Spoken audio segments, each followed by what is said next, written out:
यह कहानी सहनसा बाबा अवतार सिंह जी महाराज द्वारा सत्यार्थी जी को सुनाई गई थी जब उन्होंने ब्रह्मज्ञान प्राप्त नहीं किया था। इस कहानी को मिशन के साहित्य से प्राप्त किया गया है। पवित्र कौन? यह कहानी है एक ऐसे बेनी पंडित की जो देश भर में अपनी विद्वता की दाग जमाते हुए और बड़े बड़े विद्वानों को शास्त्रार्थ में हराते हुए काशी पधारे।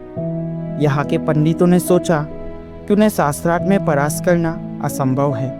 इस हार से बचने के लिए उन्होंने एक चाल चली।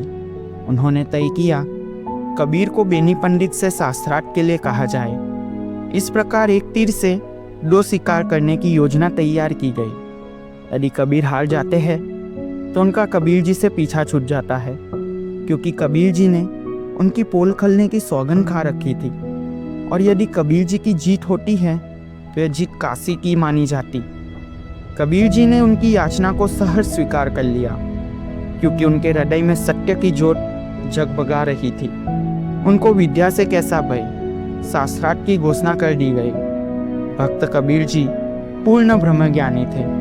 उन्हें प्रभु की कृपा से एक बात सूझी कि जब बेनी पंडित जी प्रातःकाल शौच आदि के लिए बाहर जंगल में जाए और जब वह पेट साफ करने के लिए बैठे तो उन्हें राम राम बुलाई जाए। उन्होंने ठीक वैसा ही किया। जब बेनी पंडित जी पेट साफ करने के लिए बैठे तो दूर से कबीर जी ने जोर जोर से कहना आरंभ कर दिया, पंडित जी राम राम। पंडित जी ने अपवित्र अवस्था में होने के कारण कोई उत्तर नहीं दिया। कबीर जी बार बार राम राम बुलाने लगे तो पंडित जी ने क्रोध में आकर मिट्टी का ढेला दे मारा, जो कबीर जी के माथे पर लगा। प्रातः 4 बजे का समय होने के कारण बेनी जी कबीर जी के इस रूप में पहचान नहीं कर सके।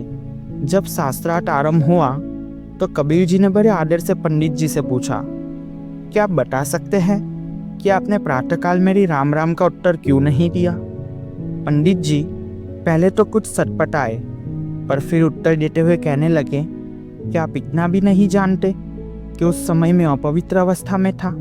कबीर जी ने कहना शुरू किया, ठीक है, पर क्या मैं पूछ सकता हूँ फिर कौन सा साधन अपनाकर आप पवित्र हुए?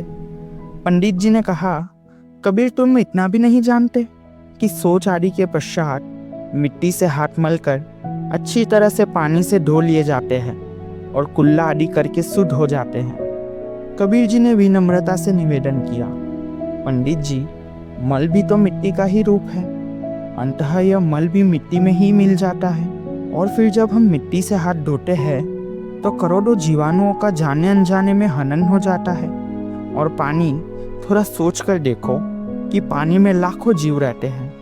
मछली आदि जीव पानी में मल विसर्जन किया करते हैं।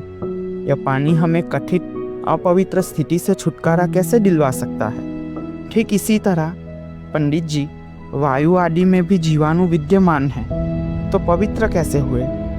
और इस बात का कोई तर्क न मिलने पर बेनी पंडित ने हार मान ली और वहां से चले गए। और यहाँ काशी के सभी पंडित भी कबीर जी के ज्ञान के आगे शीश झुकाकर खड़े हो गए और मन से मान लिया कि वाकई कबीर के पास ज्ञान का भंडार है।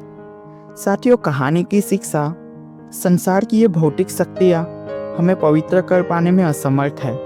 याद रखिए, परम पावन केवल परमात्मा ही है और उससे अभिन्न हुए बिना किसी अन्य उपाय से कोई भी शुद्ध पवित्र नहीं हो सकता। केवल और केवल शुद्ध और पवित्र होना है तो परमात्मा को धारण करना ही पड़ेगा। परमात्मा के बिना इस संसार में कोई भी शुद्ध नहीं है और कोई भी पवित्र नहीं है। इस कहानी की शिक्षा यही है।